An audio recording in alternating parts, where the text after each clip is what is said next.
Good evening, everyone, and welcome to this Prostate Cancer UK webinar supporting you during prostate cancer and beyond. I'm Sophie, a Senior Health Information Officer at Prostate Cancer UK, and I will be hosting this evening.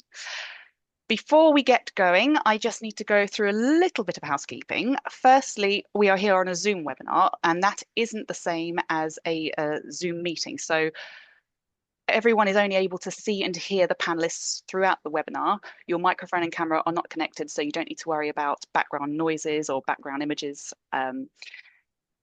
As we're going through, if you've got any questions for the panel, please use the Q&A function to submit them. It should be at the bottom of your screen, I believe. I'm very glad that we have Grace from the specialist nurse team on hand to respond to some of these in the chat. And we will also have a dedicated time at the end for a Q&A session where we'll go through some of the more detailed questions. All I ask is that you please don't include any detailed personal health information in your question, otherwise we won't be able to answer it. And we can't give any health advice on individual cases. Please note that the nurse's answers will become visible in the Zoom chat as well. We're sorry if we don't get to your question this evening. If you're left with any urgent questions, remember that the specialist nurses are available Monday to Friday, 9 AM to 5 PM. We will aim to collate any of the answered questions and answer them in a summary email in the coming days. Importantly, if at any point you find the topics discussed during the webinar difficult to listen to, you can of course step away at any point. We will circulate a recording of the webinar afterwards, so you can catch it up in your own time if you prefer. So that was the housekeeping. I am now delighted to be joined by our wonderful panel, Meg Burgess, who's a specialist nurse at Prostate Cancer UK, Tiffany Asuma, who's our peer support manager, Paige McCusker, who's our peer support senior officer, Adam Lavery from Tackle Prostate Cancer, and our men with lived experience, Howard Tebay, Ian Manderson, and Mark Seaton.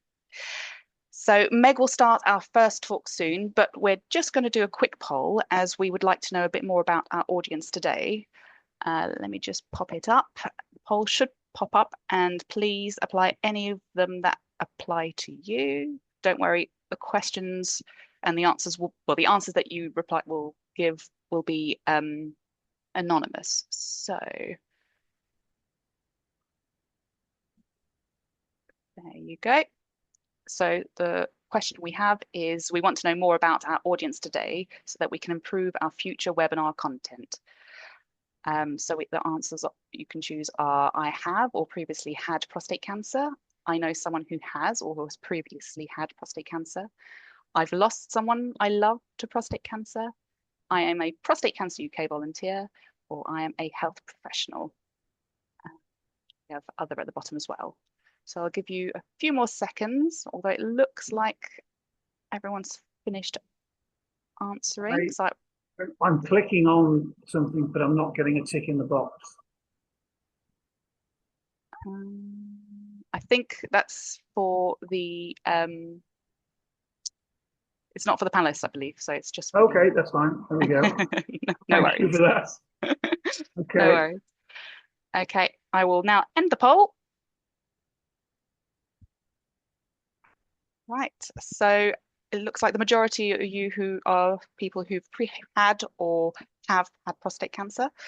We've got a very good breadth of people actually, so that's very interesting to see. Oh. Right, I'll stop sharing now and close the poll. So during this webinar, you will hear about the various forms of support available to you from Prostate Cancer UK and Tackle Prostate Cancer. Now, these are available for men with prostate cancer, but they can also be used by friends and family members. I'm now going to pass you over to our specialist nurse, Meg. Hello, Meg. Good evening. Hi. So I'm going to talk to you a little bit about the specialist nurse team here at Prostate Cancer UK, the support services that we offer, and what you can expect if you make contact with us. I have the next slide. Lovely. So here we are. We're a team of 15 very experienced nurses We're employed and paid by the charity. Some people assume that we're volunteering, but we are employed and paid. And we're here to provide support and information to anyone with concerns about prostate cancer or other prostate problems. We've got a huge amount of experience between us. One of our team recently worked out that we've got over 300 years of experience working in the NHS. And most of our experience comes from either urology, oncology, or palliative care, and we've all worked at senior levels, so either in clinical nurse specialist or CNS roles or in nurse management. Last year, the specialist nurses responded to over 12,000 inquiries, so we're a busy team.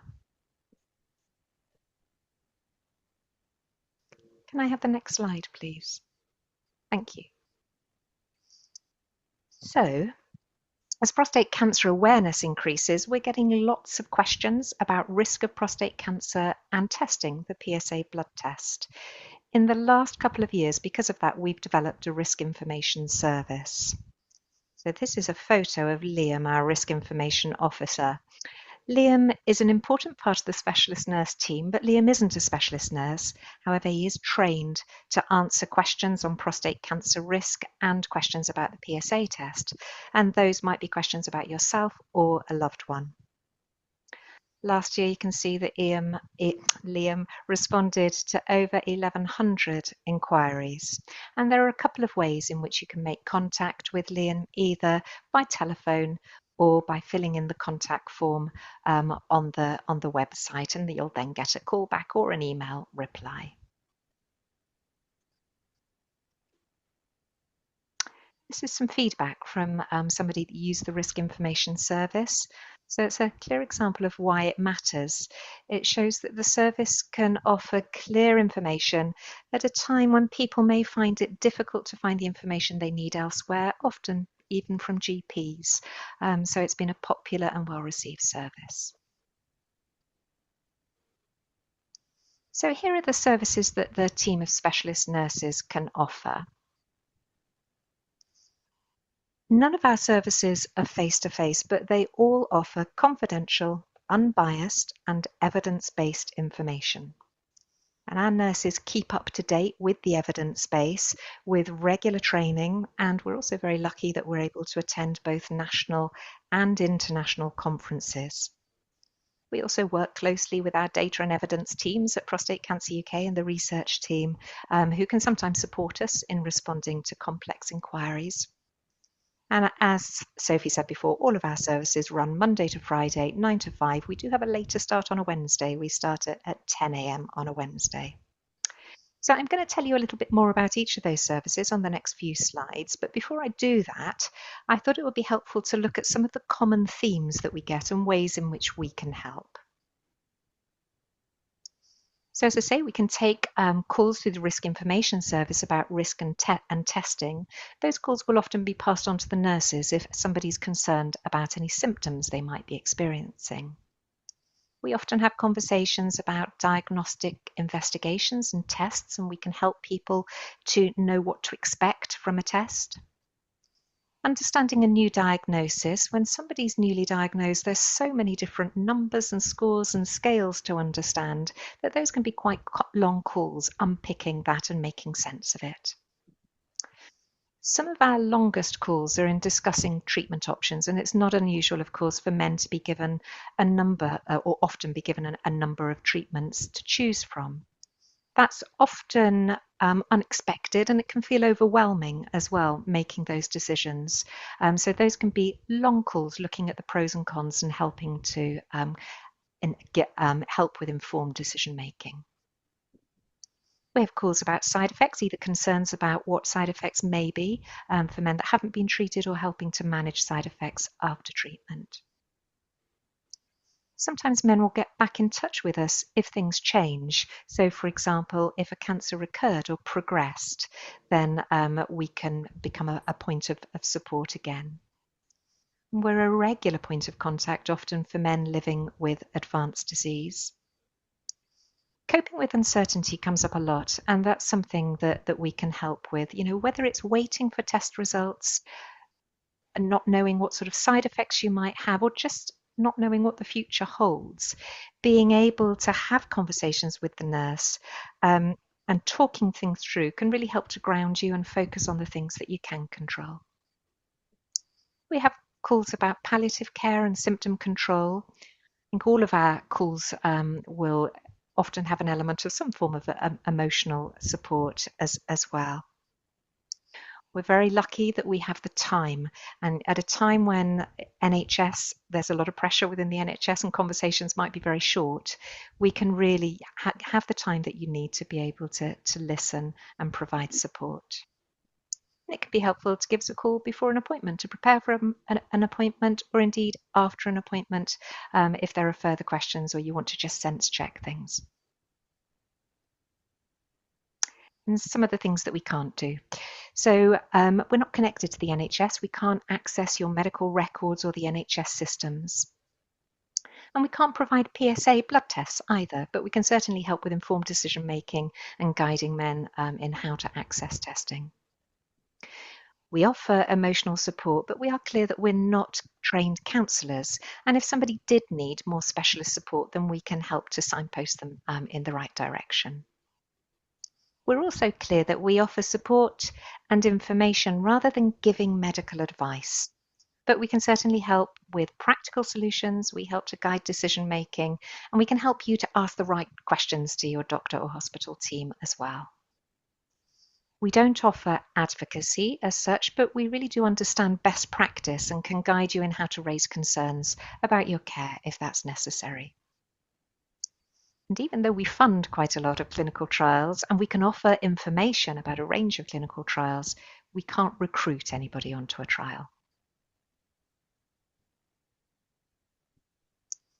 So, a little bit about our telephone service. Like all of our services, it's available to anyone, whether you're concerned or diagnosed, whether you're a loved one or whether you're a health professional. It's by far the most common way that people get in contact with us. And there are some advantages to talking on the phone. It's anonymous, so sometimes it's a little bit easier than talking face to face. And it's not unusual for calls to start with, is it okay for me to call? And I hope this isn't a silly question.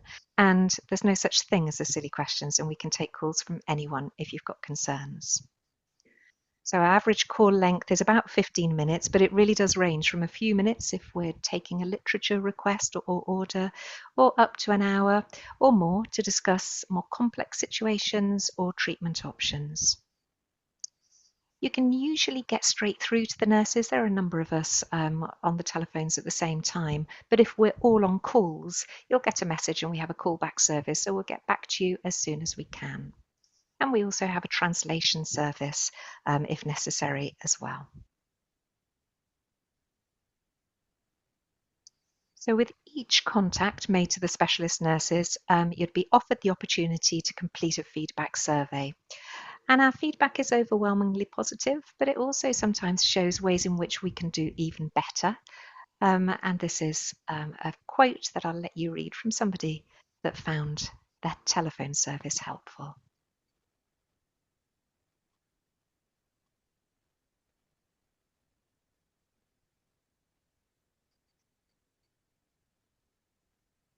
Thank you.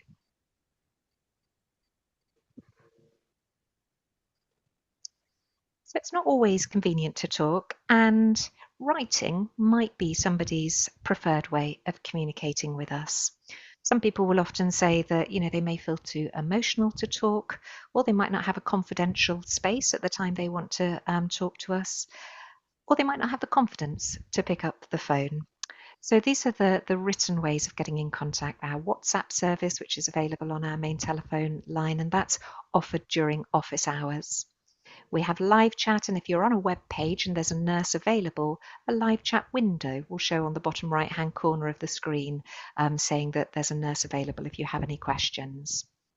Or you might want to send a more detailed email. We have an email contact form on the website. Generally, WhatsApps and live chat is best for shorter inquiries or for us to signpost more detailed online information. The emails form asks you for details about your situation, so that allows us to give as fully, to answer you as fully as possible.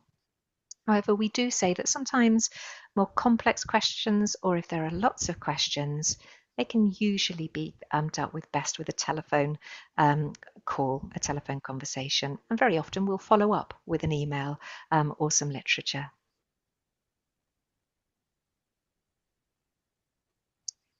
And I'll leave you to just look at these quotes. So I've done a quote from each of the feedback from each of those written services.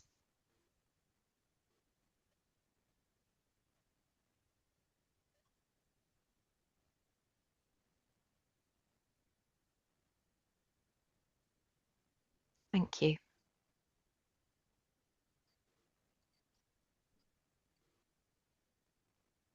So we also offer a sexual support service. This has been running now for about 7 years, and it was developed because we know that there's an unmet need supporting men and couples during and after treatment.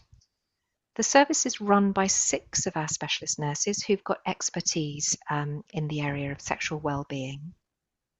And we can talk about sexual side effects after treatment in an unembarrassed way. So not only can we talk about the treatments that might help with erectile function, we can also talk about the emotional impact of changes to your sex life, relationships, and overall sexual well-being. And we can also signpost you to further resources and ways of being able to access treatment. And the way that you get in touch would either by giving us a call on our telephone number and we can refer to the sexual support nurses, or by filling in the contact form on our website. And another quote here from our feedback from a man that found the service helpful.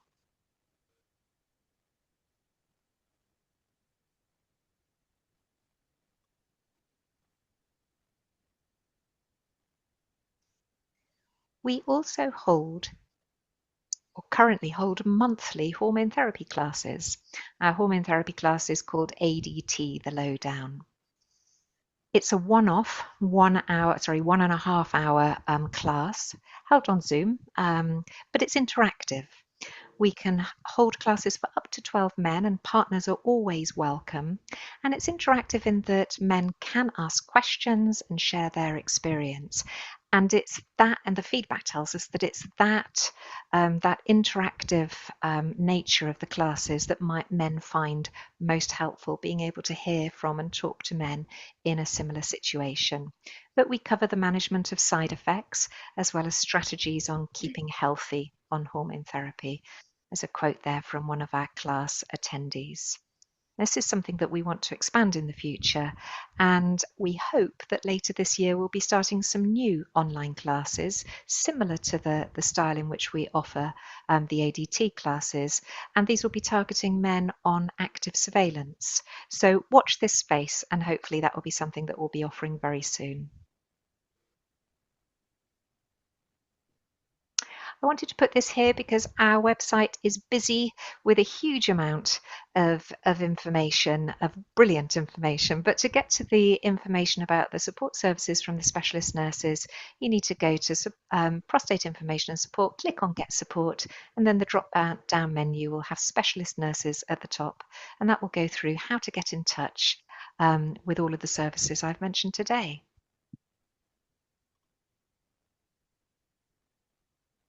Thank you. And just to say that I hope you do use our services. If you do, I hope you find them helpful, and I will be here for questions and answers later on in the webinar. Thank you, Meg. All these services must keep you very busy. And I think it's great that there are so many ways that men and their families can get in contact with you, depending on what's more convenient for them. Just a reminder that if you have any questions, please do put them in the chat, and either our specialist nurse Grace will answer them in the chat, or we'll collate them for the Q&A session later on. Right, so our next speaker is Tiffany Asuma. Tiffany is our peer support manager at Prostate Cancer UK, and she will talk through our one-to-one peer support service. Hi, Tiffany. Hi, Sophie. Thank you. Yes, as Sophie said, I will be talking through our one-to-one peer support service, how it works, and how we can connect you to someone who understands what you're going through.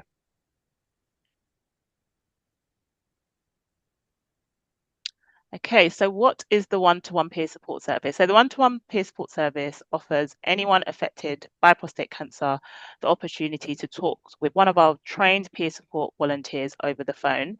And when I say anyone, that can be if you've been diagnosed with prostate cancer yourself, or if you are supporting someone who has been diagnosed. So whether that's a partner, a husband, a loved one, we're able to provide that support to you.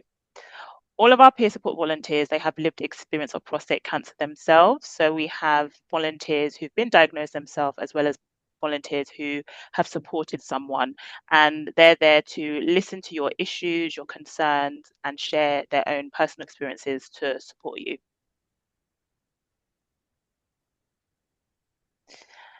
So how does it work? So it's very simple. You just simply need to, if you wanted to receive this support, you can request it by completing a short form on our website, or there is a number that you can call. And when you call that number, you can leave a message with the peer support team, and someone will get in contact with you. And we will get in touch with you usually to further understand your needs, so that we can make sure that we're matching you with the right volunteer based on the support that you require and the support that you need. So once that's all done, we will match you with a volunteer, and we would provide your details to that volunteer of the support topics that you want to talk about. And our peer support volunteer, they'll usually call within a few days, depending on your availability. That's something we would also ask you when we're talking on the phone, just to make sure that they're calling you at a time that is suitable for you. And if you're happy with that first conversation, then you're also able to organize an additional 3 calls. So that would be 4 calls in total at a time that works for both you and the peer support volunteer. So what can you talk about? So there's lots of things you may wish to talk about with a volunteer. Lots of them are actually similar to what you might speak to one of our specialist nurses about. But in terms of peer support volunteers, they're very happy to share their own experiences of diagnosis and considering treatment options, and sort of the process they went through of making treatment decisions. They're also happy to talk about coping with side effects. So that could be incontinence, erectile changes, how they manage fear and uncertainty with recovery, also the impact of prostate cancer on their relationships and sex life, how to talk to your family and friends about your prostate cancer diagnosis, as well as supporting someone with a prostate cancer diagnosis. And our volunteers, they're very open, and a lot of them, there's no topic that is off the table, and they're willing to share about their experience. So there's lots that you can talk about with a volunteer.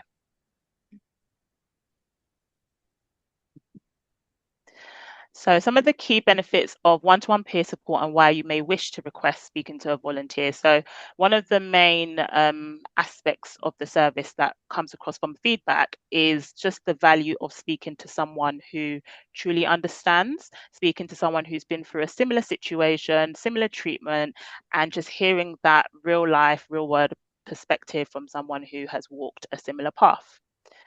Another important benefit to highlight is that we do go through a very thoughtful matching process. So we want to ensure that we are providing you with support that is relevant. So we will look at matching you with a volunteer who is a similar age, who has a similar diagnosis or staging, similar treatment experience, and also just similar personal context. So I'll give you a recent example. We had someone who was making decisions about treatment, and they were worried about how that it might impact their ability to cycle, because they were really a really active cycler, and they requested that they would like to speak to a volunteer who also was quite the avid cycler, and we was able to match them up with a volunteer who shared that hobby. And that was really important for that man to have conversations not just about the general side effects, but the implications for his active lifestyle. So that's something that we take into consideration when we're matching you up with one of our peer support volunteers. Another benefit that comes out quite strongly is just the value of real life insight alongside medical information. So it's how those two complement each other, and volunteers are there to just sometimes help you make sense of maybe complex medical jargon or language, and they just bring some real life perspective to that information, especially where things may be overwhelming and you've received so much information that it's hard to kind of process it all. So our volunteers are able to give you that real life insight and bring that medical information to life a bit.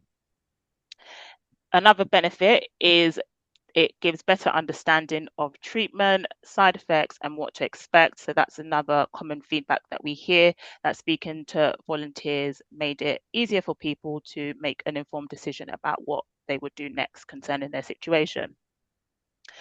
People also highlight that speaking to a volunteer increases reassurance and gives them hope, especially speaking to a volunteer who may be, years down the line post-treatment, and just helping them feel less alone.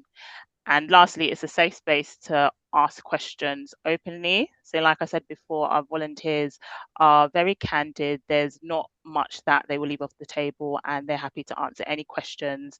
No topic is too silly or too sensitive for them to talk about with you. So it is a safe space to ask any questions that you have, and they will provide the time and space for you to speak and share your concerns.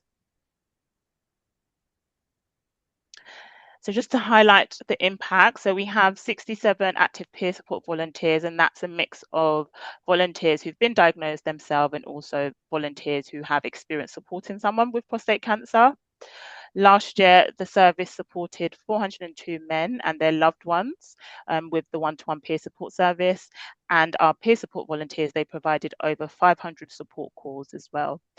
And 86% of people who completed an evaluation survey said they had a better understanding of their situation after speaking with a peer support volunteer.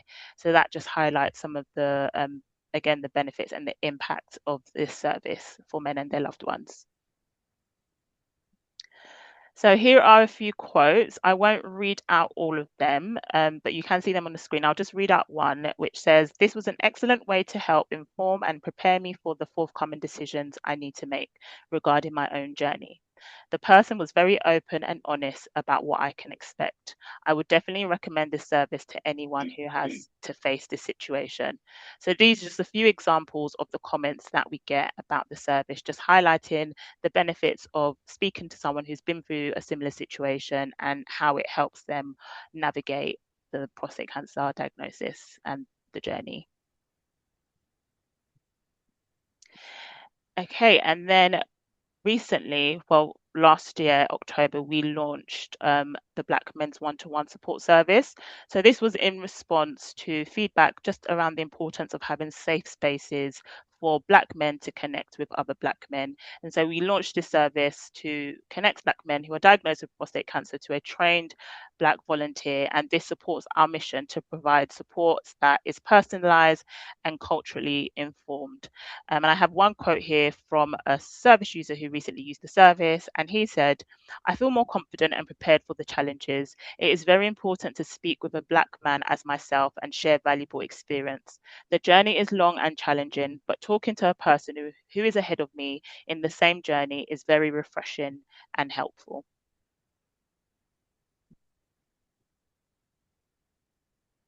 Thank you so much, Tiffany. Being able to talk to someone completely independent who has been through the same things as you is so valuable. We often hear feedback that men really value understanding the lived experiences of other men and their partners in similar situations. So I'm delighted to introduce Howard Tebay to the webinar. Howard was diagnosed with prostate cancer and will speak about how our one-to-one peer support service has helped him. So welcome, Howard. Hello. I think do you think you could move just a little bit closer to your screen? I think you're very, there you go. Thank you very much. So to start things off, can you please tell us a little bit about yourself and your prostate cancer diagnosis? Yeah, sure. I'm not sure how much you want of me, so if I start waffling, please tell me to shut up and give you the information you require. So don't hesitate to ask me a question or keep me on track, okay? But thank you for the opportunity. So yeah, I'm 69 years of age. I'm married, 2 boys, my grandfather now as well. After some issues, which would have been accompanied with my age normally, I was diagnosed last July, August, I would say, finally, with prostate cancer. And I had surgery in January. So I'm a little way down the line. I've used the specialist nurses and the peer support system, and I found both invaluable, to be honest with you. The specialist nurses were very knowledgeable, tuned in, very switched on to what I needed to know. And the volunteers who I spoke to, and I had a lot of conversations actually with peer support volunteers, probably in total before my treatment, maybe 10 or a dozen conversations. And I found that very helpful indeed. So that's where I am now. Would you like to ask me any more questions about myself, where I am? Welcome to Yes, certainly. I mean, you said a little bit about the services you used. What made you find out about the one-to-one peer support service, and what made you decide to use it? Okay. When I was diagnosed at the local hospital, they gave me hard copies of some of what goes out on the prostate cancer website. Yeah, but when I dug into it a bit further, it was quite basic information around 3 choices of treatment. But I looked into it further and I downloaded hard copies off your website. I found there was actually a lot more there than the hospital had actually told me about. So that's really what signposted me. It was what was on the website, printed it off, read it, and I thought, yes, I can go into this. I can get more information. I mean, for me, the hardest part of this, and we'll go into this later if you want me to, actually was the decision around treatment. You are overwhelmed really with information, and some of it's confusing, and that's why the peer support system was invaluable to me. So that's how I found out. And how? I mean, I think you kind of started to answer it, but how did the one-to-one peer support service help you with this feeling of overwhelmingness and making a decision? Yeah, absolutely. It's a strange situation because when you're diagnosed with something and you require the NHS, then normally you're just basically told what to do. You report for an operation, and then you're just basically told what to do. But in my situation, I was given 3 choices, and the hard part for me was making a choice on those decisions. So the only way for me to be happy with making my decision was to speak to a volunteer and peer support who had experience of each of my choices. That's why I went to them, because they could talk to me. It was just a shared experience. I didn't expect to get expert opinion, advice. Basically, just said I had this, and this was the effect, and that's where I am now. And that was very clear, simple help, first-hand experience. Perfect. So that was one person that had all 3 treatment options that you mentioned, or was that 3 separate people? No, it wasn't. No, it was. I probably spoke to in total probably 6 or 7, maybe 8 peer support volunteers who had a range of treatments. I spoke to one gentleman perhaps on more than one occasion. But no, I think I spoke to somebody in total who'd had, I spoke to someone who'd had a different treatment on every occasion. So I had a good input really from the effect. That's really good. And how did you feel when you were first matched with someone? Was it a good experience? Were you nervous? No, very comfortable. Very grateful, to be honest with you. The peer support volunteers I spoke to, without exception, were absolutely first class. They just said, "Look, this is what I had. This is how I feel about it. This is my personal experience." So for me, it was probably a huge support. It's great to hear. It's wonderful to hear. Um, so I have one final question. If you had any final thoughts or anything you wanted to say about the one-to-one peer support service that you think anyone watching this should know, or What I would say is, I think it's an essential part when you're diagnosed to speak to somebody in peer support. I can't imagine anybody else being entirely happy just going ahead without having a shared conversation with people who've been through it. So, yeah, for me, it was invaluable. brilliant. Thank you so much for sharing your story. We really appreciate it. Um, I would now like to introduce Paige McCusker. So Paige is our peer support senior officer at Prostate Cancer UK, and she will talk about our online community. So welcome, Okay. Paige. Hi, how are you? Thank you, Sophie. Yeah, very hot, as I'm sure everyone is, but I shall try and speak clearly and not let the mind melt get in the way. But thank you so much, Sophie, and thank you, everyone. It's a pleasure to kind of talk about the online community and introduce this service to a lot of you, because it's actually newly under the support services team. So it's a really nice opportunity to properly talk about this. So thank you. We can go to the next slide for me.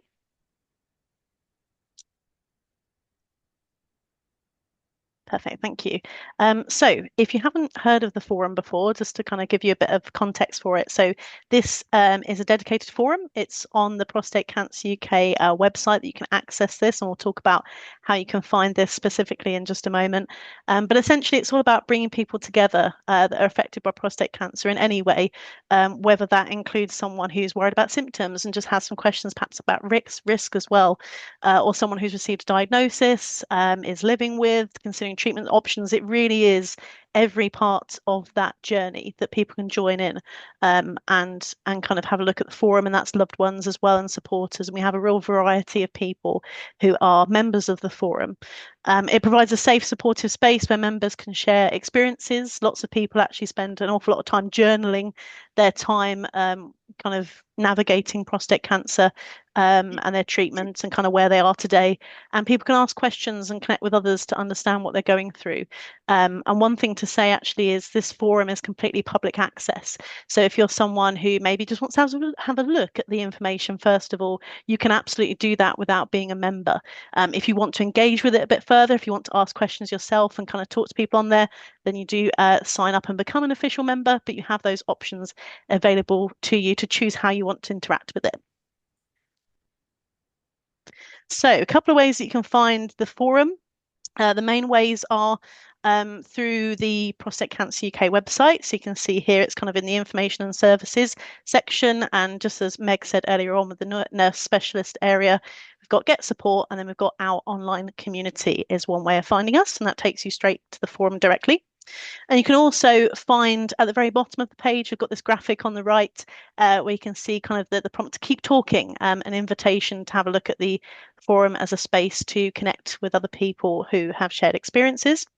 And you can also just search PCUK online community on any search engine, and that will bring you up some links that will take you direct to the forum as well. So the forum has several features to kind of support people asking questions, sharing information, connecting with others. So I'll just kind of whiz through some of these. And should you look at the forum, you can explore some of these yourself as well. So we have topic areas to help organise a little bit of the different information. So you might find that you're looking for something about side effects. You can find that topic area and go straight there and see what kind of questions people are already asking. But like I said before, it really covers the wide range of that journey. So we've got things like worried about symptoms, localized cancer treatment, side effects, sex and relationships, and much, much more.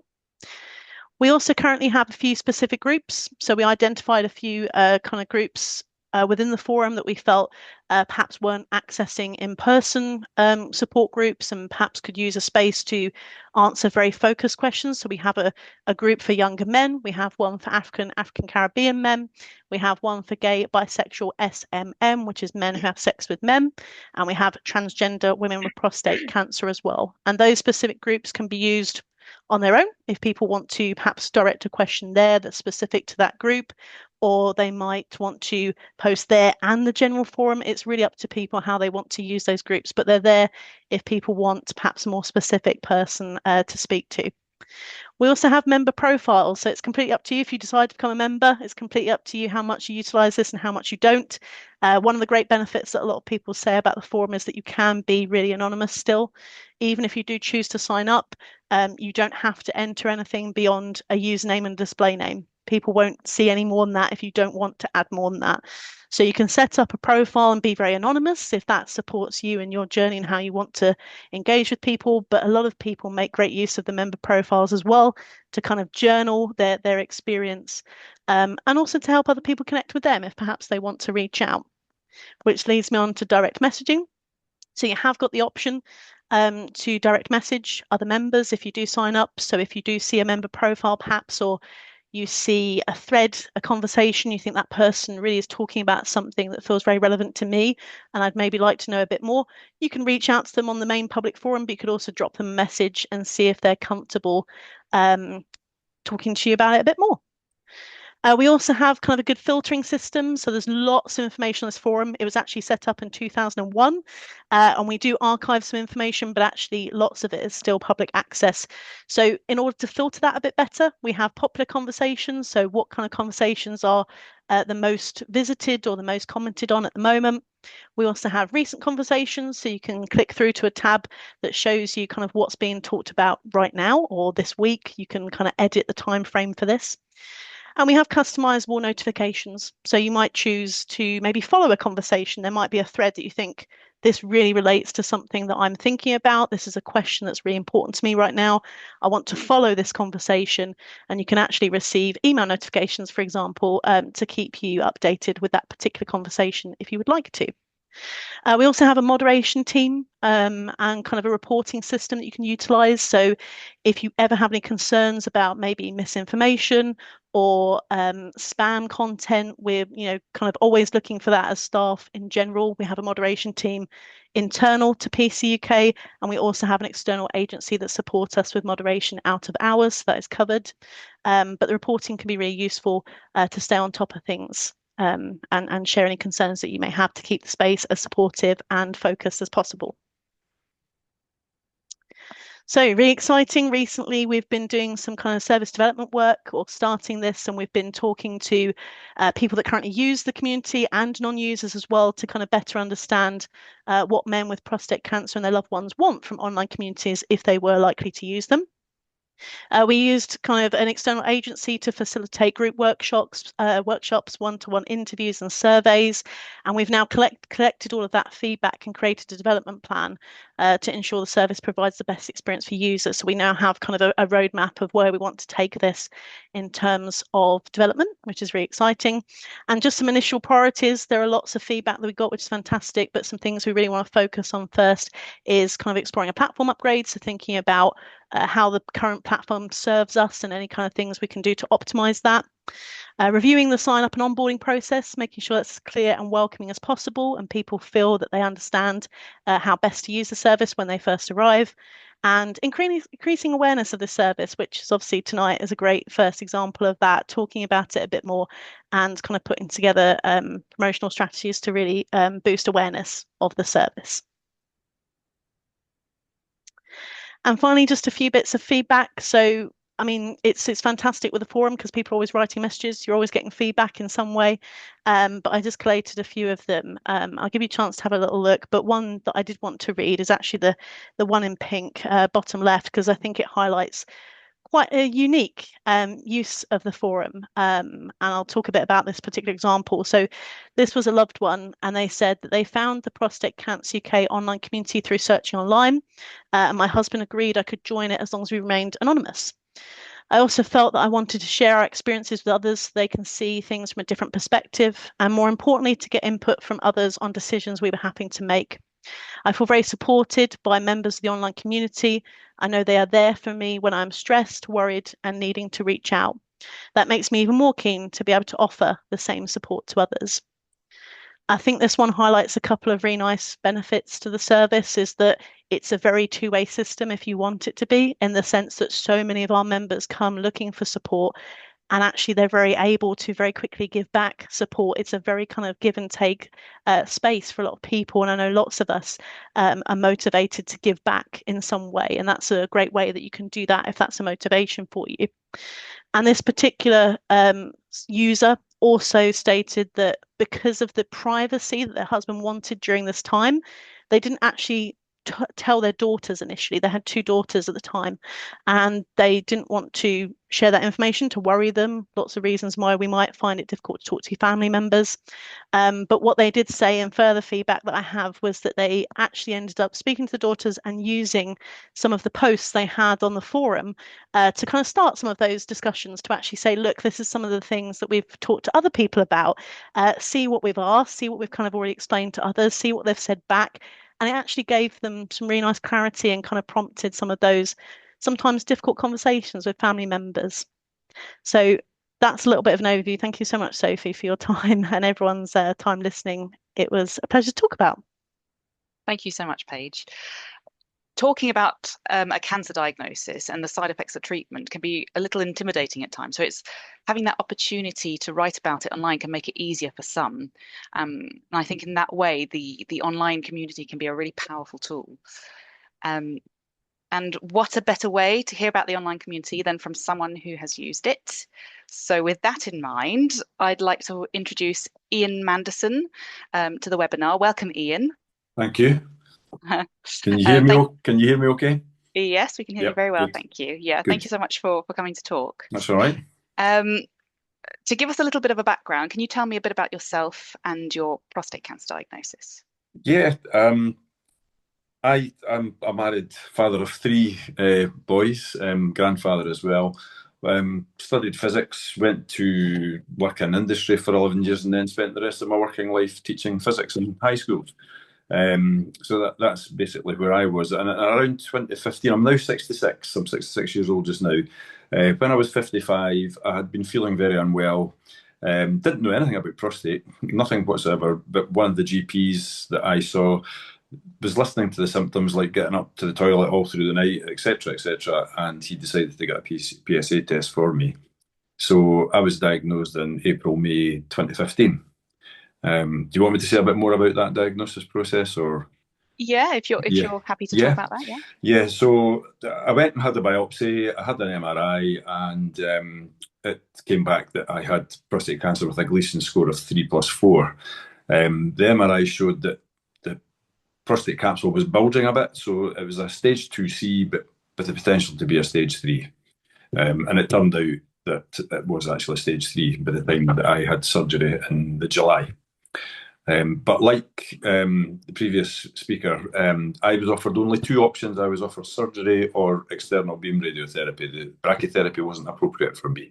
And it was very difficult to make that choice. So I used information on the Prostate Cancer UK site. I used Macmillan, I used Maggie's, and we're lucky in Edinburgh and the Lothians that we have a group that was set up by men at the Western General Hospital in Edinburgh, and I used the one-to-one peer support with them to make my first treatment decision. And unfortunately for me, the cancer was much more aggressive than they anticipated. There was 2 types of cancer in my prostate, and so the Gleason was uprated to a 4+4, and the stage was 3A.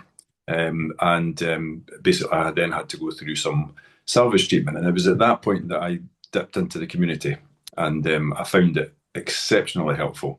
You have all sorts of nightmares. You're in a dark place. You're thinking the worst. You're not sure where it's all going to end up. And the community was very, very helpful with that. Perfect. Okay, and because you mentioned you used the one-to-one peer support based in Yes, I did. So it wasn't our service, but it was a different service, and you read it up through Maggie's and through all the other services. So why did you choose the online community at that point as opposed to some of the other services? There was so much expertise on this online community at that point, and I did actually use your one-to-one peer support as well. I did use it as well. I had a call with somebody in the north of England to discuss. He had a similar situation. He had surgery and had a recurrence, which happens to a lot of men, unfortunately. And I was able to talk to him, and that was set up by you guys. Sorry, can you repeat what you were asking? I was saying, what Yeah. made you choose the online It's community at the that point over expertise. the The others? expertise. There were so many people on that forum, and I can remember a lot of the usernames still. That and there were people dealing with cancer that had been treated and had been in remission for a long time, but there was people who were going through some very difficult diagnoses, and salvage treatments and so on. And dipping into that knowledge base, they had a huge knowledge base amongst them, was really good. And also, as the previous speaker said, and some of your own PC UK staff have said, that it's very reassuring to speak to people who have experienced what you're experiencing, and they have the knowledge to advise you. They won't tell you what to do. You should, and we never do that. But they will say, well, you could do this, or you could do that, or you could ask this, or you could ask that, and that was exceptionally useful, and it kept me grounded. It sounds like you got a real support from that community at that It time, was, which it is was, yeah. wonderful. Yeah. So I think we've kind of covered all the points, but do you have Yeah. any final thoughts about the online community or advice that you would give to other men going Yeah, through a cancer diagnosis? I mean, I've got loads of details I've written down. I don't want to go into too much detail if it's not needed, but essentially, don't be afraid to ask questions. And if you want to remain anonymous, as has been said, that's fine. People won't hold that against you in terms of they will still support you. It's a very useful place to get advice about. I ended up having a second opinion on my salvage treatment. And speaking to various people, including on the online community, it was clear that was a sensible thing for me to do, because one option was being shut off for me. And the second opinion came along, and I did have further treatment. So that was all very useful. And I think it's good to know as well that, the NHS staff don't hold that against you in any way. The oncologist I had was very supportive once he'd seen the results of the second opinion and so on, and we discussed it thoroughly. Mm. But the support from the community was essential in that, and how to go about it, and how to ask the questions, and not stand on toes and stuff like that. So that was very useful. Brilliant. I'm so glad you found it very useful and it helped you in your. It was invaluable. It was absolutely invaluable. I don't know what I would have done without it, to be honest with you. That's really good to hear. Yeah, thank you so much for sharing that with us. Yeah. It's very informative. So until now, we've talked about the support services that Prostate Cancer UK provides. So, but we're now going to move on to services that Prostate Cancer UK don't provide. So I'd like to introduce Adam Lavery, who is the peer support manager at Tackle Prostate Cancer. He will talk about support groups and how they help people affected by prostate cancer. So, hi Adam, welcome to the webinar. Yeah. Hi everyone. Thanks to Sophie and the team for having me along, and thank you to everybody else who gave me your time. Yeah, so I'm going to try and summarize what we do as a charity. So I'm going to do a bit of a whistle-stop tour, but I'll give you a nice overview of what we do. Yes, if I could have the next slide, please. So Tackle is the only UK charity that supports the setup and development of prostate cancer support groups in person. Our support groups are led by those that have a lived experience and give people living with or affected by prostate cancer that much needed space to talk. Our role in this is to support and champion these local groups. And as you can see on the slide there, we've got over 162 groups nationwide. We do this by providing practical resources, drawing on the experience of our network. So some groups helping other groups that are maybe a little bit less experienced, and giving patients a collective voice. And it's very similar to what's already been said, that sort of space can be really crucial for people, for their well-being, to make them feel grounded. And our main goal is that everybody with and affected by prostate cancer should have access to peer support. And there's a really nice quote on the right there that shows the value of that local in-person support. So I'm just going to quickly read that out. It says, being in a room with positive people who share their experiences uplifts me. I come away from the meeting feeling happy and more knowledgeable about my condition. So that just shows the benefit of the groups that we have. So you're going to see those in a second. If I can grab the next slide, please. Yeah, so that is, I took that last week. That is a map of all of our groups across the country. Those red ones are newer ones to show that it is continuously growing and expanding. In fact, I do think the number 162 is out of date, but that's great because that shows that more people are wanting to set up groups and more people want to access that support. And that's just a quick snapshot of all of the groups across the country. So yeah, next slide, please. Perfect. Yeah, so I want to talk about peer support that makes a difference. And at Tackle, we understand that sometimes the best support comes from someone who's been there. That's why all of the groups in our network are so important. While every group is a little bit different, reflecting the needs of their members in the local community. You know, we've got some groups, we've got general groups, we've got some groups that are for working age men, we've got some groups that are for partners, we've got some groups that are specifically for Black men, we've got groups for well, every sort of various communities across the country. The idea that everybody should access support that works for them. Yeah, and this peer support, as has already been mentioned, reduces isolation, supports emotional well-being, and offers shared knowledge and practical advice. We're also currently working across different geographies and communities to help establish groups in areas of need, which is why I'm in post. So I work across the North East and Yorkshire to help establish groups in that area. And we've also got some a colleague Stuart working across the Midlands. But we're also working across the country as well to help existing groups and set up new ones. And finally, I want to touch on this slide. I want to touch on Make Sense of It. This is a pilot program that we've launched last week that trains and supports volunteer peer coaches, which are people who've had lived experience of prostate cancer, to offer one-to-one, non-directive coaching to people at the point of diagnosis to support them with treatment decisions. And Make Sense of It sits right at the heart of what Tackle believes in and what we want to be, that good peer support, done well, can help people feel less alone, making sense of what's happening to them, and feel more confident to ask the questions that matter when they are facing their treatment choices. So if I could have the next slide, please. Yeah, so how do we do all of this? It's quite a lot. I appreciate that. And we're a very small team, but we are offering a lot of support from the centre. So we were once described as a support group for support groups. And I really like that. And I say it in every presentation I do, but it really sums up who we are as a charity. We have a members portal, which is effectively an online handbook. We help with logistics, event planning, knowledge sharing. As I say, we've got 162 groups in our network. If you are having an issue, or you are thinking of doing something, it is likely another group in our network has already faced that issue or done that thing. So we are there as a connector to connect all these various groups across the country. We can help promote themselves and to create relationships with healthcare providers. And that top photo you can see on the right there is from our conference in April, where we had over 90 groups come together, and it's a great way to meet like-minded people who want to help people through their prostate cancer journey and to support them and support other groups. It's a really supportive space. Yeah, so if I could get the last slide, yeah. So this is a bit of a whistle-stop tour, but I wanted to end on this because I think it's important. So we've got local groups. If you want to find your nearest group, you can go to our website or scan the QR code on screen. And if there isn't one in your local area, or there isn't one that you feel doesn't work for you, come and talk to us about starting one. That's our email address there. Get in touch. One of us is more than happy to get back to you and we can start a conversation. And I also wanted to flag some online groups that we've got going on. So we've got the National Dodgy Walnut, which is for working age men. There's a national group for partners. There's a Living Well with Advanced Prostate Cancer group. There's a brachytherapy group. And there's a group for the LGBTQ plus community as well. Yeah, and they're all available is on our website. And I'd encourage you to have a look because there's some really good offers on there. And I've just had an email from Mark saying he's dropped. Mark is about to speak, and I don't know if he's managed to rejoin. He has managed to rejoin the call. Perfect. So yeah, so what we're going to do now is, as I mentioned earlier, Mark is one of our newer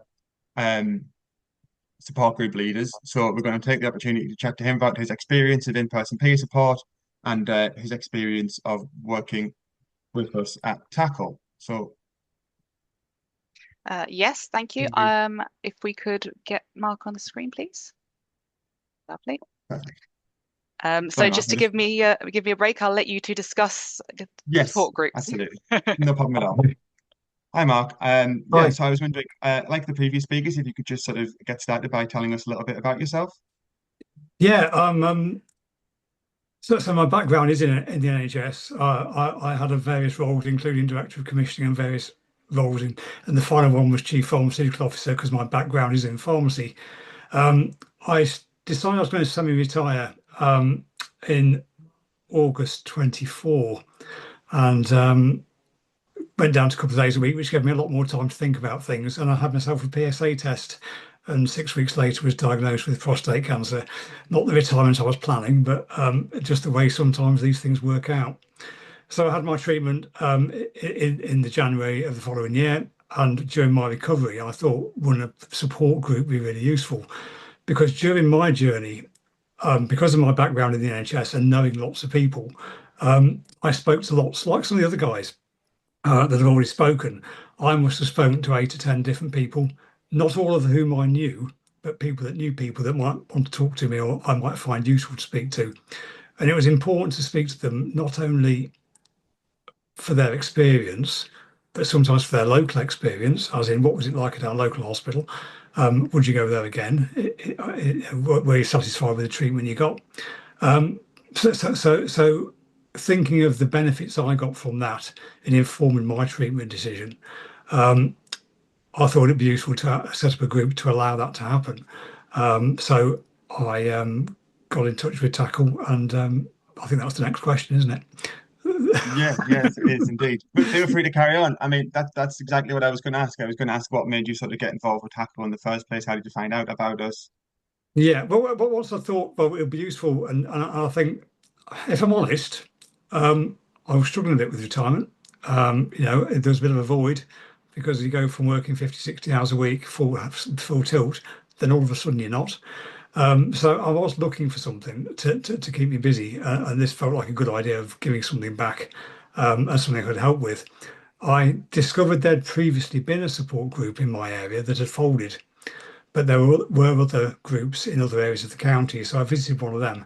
But it was a bit too far away for me to attend on a regular basis, and it also wasn't quite what I was expecting. So I thought, well, let's have a go and see if we can do something locally. I spoke to the clinicians, I spoke to the nurses, and said, "Do you think there's a need?" And again, they said, "Well, there used to be one, but there isn't anymore." With their support, I thought, well, let's look into this a bit more. And I discovered Tackle. I hadn't heard of Tackle before. So I got in touch and said, "I'm thinking about setting up a group. What do you think? And how can you help?" And I think within 48 hours, I had a phone call. Within a week, we'd had a first Zoom meeting. And I think it was 2 months after that, we had a first meeting of the group itself. So things moved really quickly. And what was beneficial to me was the fact that I found that Tackle's values and ambition were very much aligned to my own. It was very much about that peer support at a local level that allowed you to talk to as many people as you wanted, to give you that benefit. And what I later discovered from the peer network that you get through the leaders group is that if I haven't got somebody that can help somebody, I know somebody that can. So, recognizing we are still relatively new and we're relatively small compared to some of the groups, I know through that forum of group leaders that if I need somebody to find somebody to help somebody in particular with a particular problem, I certainly can do. So that was certainly the my experience of getting in touch with Tackle and their support they offered. They turned out, a couple of guys turned, one of the trustees, and as I say, Adam's counterpart in the Midlands attended my first meeting to give me some support, and I needed it, because it's very much a learning curve. I wasn't expecting a huge number to attend the first meeting, but nor was I expecting people that were neurodivergent. I had no idea they experienced particular problems around decision making, nor that I might need to find a way of trying to find support for them. So some strong learning from from a very early beginning. In terms of the support I got from Tackle, there were material supports as well as the moral and support, and the sort of day-to-day sort of encouragement to say, yeah, you're on the right lines, you're doing the right thing. But how about doing this, or how about talking to somebody else about something different? But there were posters, leaflets, support around website developments. As a support group for support groups, Tackle is really helpful in terms of governance, helping us put together safeguarding policies and various other things that we need as an independent group, was really useful. We absolutely all need to be on the right side of data protection and everything that goes with it. So helping us with those governance aspects was really useful. Have I missed anything, Adam? No, I mean that's a perfect encapsulation of what we offer. It's great to hear that you feel that way. It is that sort of that we're there to help guide it from a sort of nucleus of an idea through to that group in that 2 month period that you spoke about. Um, I'm aware that if I'm running over and Sophie wants to jump in, please let me know. But I've got a few more questions, so I'm just going to keep going, but please jump in if needed. No, feel free to go ahead. Yes, that's fine. So, since the group started, what if I know you guys have been running for a while now, how's the group been since it started, and have you felt a difference in the community in the people that come to the group?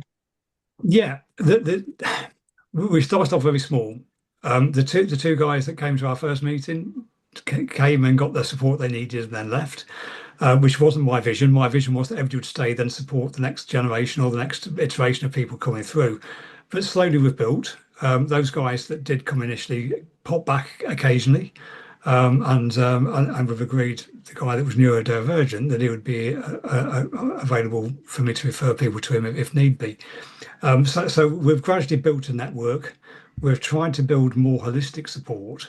So as being a local organisation, you can do that because we obviously have access to our local clinicians, and they now include our contact details on the letters for the follow-up for people that are diagnosed with prostate cancer, which is really great to see. So that they endorse what we do. They come along to our meetings occasionally, not all the time, but they come by invite, and if we want them to come for a specific reason, and they obviously recognise what we're doing and quite like it. We do have guest speakers, and we are now trying to advocate to improve services. You learn things you didn't know. So for example, I met the guy from a provider of the incontinence devices and impotence vacuum pumps. And he said, "Oh, you would have been referred to my clinic if you've had surgery." Well, actually, I haven't. And I spoke to a few of the other guys, and they hadn't either. So recognising there's a gap here, people are supposed to be referred to this service and aren't being. Can we fix that? So identifying some of these issues and making our local services better has been really important. The other thing that's I also think equally important is, as people have already described, having a prostate cancer diagnosis can be quite isolating. Allowing people to give back really benefits them. So we recently started attending PSA testing events. I'm not going to get into the rights and wrongs of PSA testing events, but they're going on. And we felt it would be useful for us to attend to discuss with the men, what if? What's the likely journey if you have an abnormal result, and what's likely to happen, and don't panic, etc. And our guys have really got a lot out of attending that and sharing their experience and sharing that journey and sharing those pathways of what's likely to happen if they do get an abnormal result, and not to panic and where to get support from. So our group is growing. We started, sorry, just filling very quickly. We started off meeting informally to test the concept to make sure there was still demand. We became more formal in January this year, and we're about to do some work at our next meeting beginning next month around support for partners and what they would value. So we are gradually growing, we are gradually building, and we're getting a reputation through the local voluntary sector network, and we are a member of the local voluntary sector network and regularly present at their meetings. So yeah, we're getting there. There's a long way to go. Absolutely, and there's a lot of really important points there raised about the sort of flexibility of a local group and to be able to adapt to needs, whether that's sort of referring to specific treatments or surgeries that you might have needed to be referred to because you know the same consultants. I've heard groups. The most important thing somebody got out of one meeting was where's best to park when you go to the hospital, because there's one less thing to worry about. Right down to sort of creating a space for partners and all that type of stuff. You kind of touched on it briefly, but I'm just going to ask where did you see the group going in the future, and how is Tackle a part of that, or any other thoughts you might have, and then we'll close up our little bit. For me, I've touched on one of the key points. I think we've got to stay current. My experience of prostatectomy now is 18 months old. Give it another year or so, it's probably going to be out of date. So it's important that we become sustainable by bringing new people through that have got current relevant experience to support people with peer support. And we can only do that by continuing to recruit. There is going to be some attrition. Some people will fall away, but we've got new people coming through and we just need them to give the support. I have to say we've done really well in some respects with that. Certainly guys supporting men that have gone down the hormone treatment and radiotherapy options. There's almost a subgroup forming in our group of those guys supporting each other and supporting the new guys through their treatment. And you're right, some of the simpler things that are really complicated. So most people know that when you're having radiotherapy for your prostate cancer, you'll have to have an enema at a certain time. Your bladder has to have a certain amount of fluid in it. That's really causes massive anxiety. And helping guys to explain to the guys what's going to happen, how it will happen, how you manage that, it is really valued by our members, and certainly some of the guys that have been through it are now supporting those that are now going through it, which I think is really positive. No, yeah, that's great. The idea of being able to speak to people who've been down the path a little bit further ahead is really crucial, and to do that in a local setting is absolutely great. Yeah, so thanks, Mark, for coming along, and thanks for having us. And I'll pass back over to Sophie for the rest of the session. Pleasure. Thank you so much, Mark and Adam. I think what I found really interesting was the use of the support group to kind of function as a form of advocacy. Actually, that was really interesting. When you realise that there was a service that not everyone was accessing.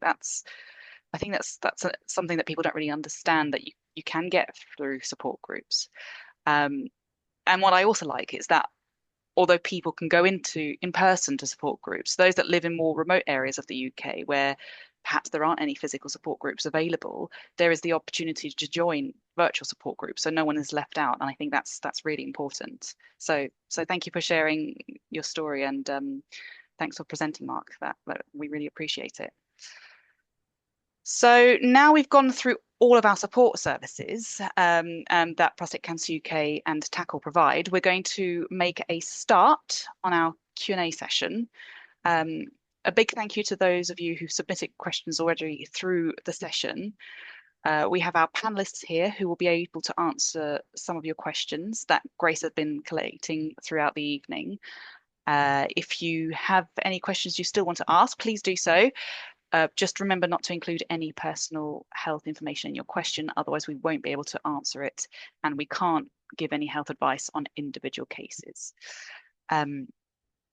If we're sorry if we don't get to your question this evening, and if you're left with any urgent questions, just remember that the specialist nurse service is available, and I'll remind you of the details of that before the webinar ends. So for the first question, let me just get that up. I have a question for Meg. Do you record any of the calls? And if so, what happens to those recordings, and how often can you contact the specialist nurses? Thank you. Yes, our calls are recorded. So like many organisations now, calls will be recorded and stored securely for 45 days. After 45 days, they are automatically deleted. But they're used for training purposes. The majority of calls don't get listened to, but some might be used for training purposes and deleted after 45 days. Wonderful. And sorry, there was another part to that question. So if he wasn't there, how often can you call? Yes, that's right. As often as is helpful. So, things change. It's so lots of our callers will come back to us with further questions, further concerns, or looking for different support. So as long as it's helpful, then, our services are available to you. Thank you so much. I have a question for Tiffany. And that is, can we meet the volunteers who run the one-to-one peer support service? If that's to meet in person, so no, it is a telephone service only, and we recommend that volunteers only make contact via phone. And if people do want to access face-to-face support, we'd encourage them to get involved with a local support group. So it is just a telephone service. Okay, great. Thanks for that one. I have a question for Mark. What is your favourite thing about being part of a support group? It's a good one. There's a question I wasn't expecting. To be honest, the feedback from the members. There's sometimes I come to a Wednesday night and think I've got another one. It's going to be the same crowd. What am I going to say? and it's not a problem. A number of times I just come away with a buzz. You come away feeling that it's really worthwhile. I do put a lot of effort into making the group work. I do make a lot of effort in making sure we try and meet the support needs of our audience. But the feedback I get is really positive. So just as an example, I know you had some sound bites from PC UK, but one of our guys, I often get a phone call before people turn up to our meetings, which I prefer, and I think they prefer because they know what to expect. And I had one chap phone me up and he said he was really struggling because he'd been diagnosed with prostate cancer. It was really affecting him mentally because he was really anxious, but he didn't know why. But he'd like to come along to a meeting. And I said, yeah, that's fine. I said, it's on Wednesday night, first Wednesday of every month. I play bridge on the first Wednesday of every month. I said, well, yeah, I'm sorry about that, but that's when we meet and I can't really change that. I'm happy to have a chat with you. He said, oh, no, I'll cancel it. He says, it is my main passion, but I'll cancel it and I'll come along. So I got in touch with him afterwards and said, I hope you found it informative and useful. And he just said, informative and useful doesn't touch the sides. He said, I had a sense of well-being, a sense of belonging, and I should be back. And, that makes it all worthwhile, doesn't it? Yeah, that's my buzz. Getting the feedback from my members. Thank you. Thank you for that. And now I haven't. What support is available for those on active surveillance? I think there's quite a few. So, Meg, do you want to Well, start? I'm sure Adam can pitch in here as well, Yeah. but Prostate Cancer UK have an online support group for men on active surveillance. It's held once a month on a Tuesday evening, I think it is, and it's a very popular group. It's a busy group. It's the second Tuesday of every month from 7 to 8. So the details of that group, if online suits you, are available on our website. But I wonder if Adam also wants to add anything to that, because I'm sure there are other support groups specific to active surveillance. Yeah, thanks for letting me come in on that. To be honest, I was going to flag the PC UK online group that meets on a Tuesday. A lot of our groups in person, obviously, we do have groups across the country, and some people might prefer that in-person conversation. Yeah. And as I'm sure everybody knows, active surveillance comes with its own sort of unique challenges, mainly people might feel more anxious and all of that type of thing. And so we're currently reviewing our guidance and help for groups to help support people through that journey, because it is its own distinct challenge. I noticed Mark just quickly flagged me, so I don't know if he wants to come in. He might have experience in his group. Yeah, not to divulge any confidences, but my neurodivergent guy went down the route of active surveillance. But he stayed with us. He doesn't come all the time, but he stays with us, keeps us posted on his journey. So we open our membership to anybody impacted by prostate cancer. So that includes the men and their partners. And so, irrespective of whether they've had active treatment or active surveillance, they're more than welcome. So the support is there, and again, there are significant numbers, as most people will know, of people now on active surveillance, which I consider a really positive thing. Because sorry, just to finish on unhogging this, what's really important to me is not only supporting decisions, but supporting better decisions. The amount of people that regret the decisions they made, if we can reduce that, that's great. So the fact that we might support more people to go down the active surveillance route rather than panicking into surgery or being panicked into radical treatments that leave them with lifelong consequences, I think is something we need to take very seriously. Can I come in there as well, Sophie? I couldn't agree more, Mark, and I think it's so important that men understand why they're offered active surveillance and that they feel confident on active surveillance. And that's why we want to set up classes. So we've got classes for men on hormone therapy, but we hope very soon we'll have classes to be able to support men as they go on to active surveillance, to really, so that they can confidently follow that pathway.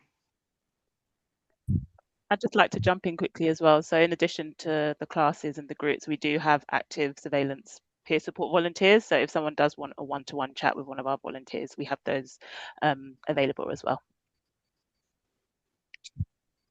Perfect. I have a question for Paige. It says here, how long do a person's conversations or threads stay on the forum? Can we delete them at any point? Yeah, really good question. I think one of our kind of member priorities is often that we keep the wealth of information that is there. And obviously we know that, treatment's constantly evolving, things are changing all the time, so we're wary of that. But one of the things we do is, particularly when we have kind of a major platform upgrade, which we've had before, we archive conversations that may have been on that previous platform and kind of have a fresh slate, but those are still accessible for anyone to look at. If there, for any reason, someone might want to remove a thread or remove a comment or even remove their account for whatever reason, they are welcome to get in touch with the moderation team. There's a few ways you can do that. They can get in touch with us directly on the forum by direct message, and we also have an online community email. We have had people just request, for many reasons, can we remove this thread? Can I remove these details? And that's absolutely possible for us to do. Okay, that's great. And leading on from that, there's another online community question, but for Ian, I think. When has the online community been most helpful to you, during your diagnosis or after your treatment? I think it was after the recurrence, really. I didn't use the online community until after I had the recurrence, and the recurrence was very severe. So I went on to the community then, and it supported me. I was on hormone therapy for 27 months, and I had radiotherapy, radical salvage radiotherapy. And I was on the community for a good number of years after that. I dip in and out now, but it was really important to me throughout that treatment period and beyond, to be able to share things. And there was a few of us on the community going through similar things, so we would share where we were and what the latest results were and how things were going. So it's an ongoing thing. It was very, very useful. You make quite strong connections with people that are going through something that's similar to you.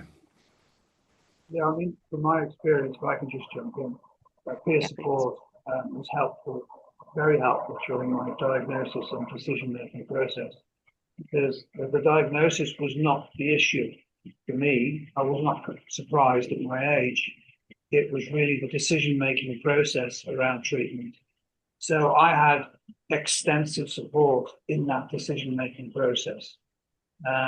Since I've made my decision, I've actually had no contact with peer support, but no reason to believe that I won't need that again. But yeah, the decision-making process, the first step in your journey, which is what it is the first part of something you really want to get right. Yeah, if I could just jump in again, my situation was really complex, so I ended up having MRI scans and PET scans, and there were a few on the community then that had the PET scans were really quite new at that point. And the PSMA test was coming in, but that's not what I ended up having. But it was so important just to share how you would go about it. Might I want to go private to speed things up? Might I want to just wait? And all the anxieties that come along with that, the community was really helpful with. Yeah, I think my situation was more straightforward than yours, Ian. Yeah. We're in early days here. I think Mark raised an important point about seeking second opinions and not to feel as though you're doing the wrong thing. I went through all that. I had second opinions. I paid for consultations to the consultant oncologist. And a part of me was saying, well, what are you worried about? Just go with the flow. So you have to get rid of that guilt. You've got to start knocking on the doors and asking the questions. Yeah. That was my experience. Thank you.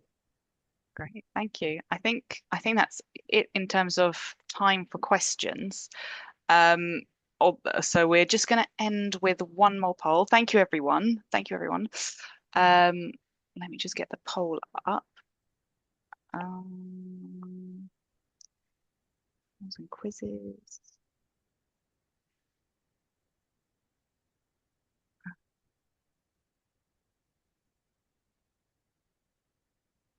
Oh no, that was not the one. Sorry. Where's it gone? There you are. Sorry about that. Here we are. So again, all answers are anonymous. So if you could rate today's webinar, please could you do so? I'll give you a few moments to do that.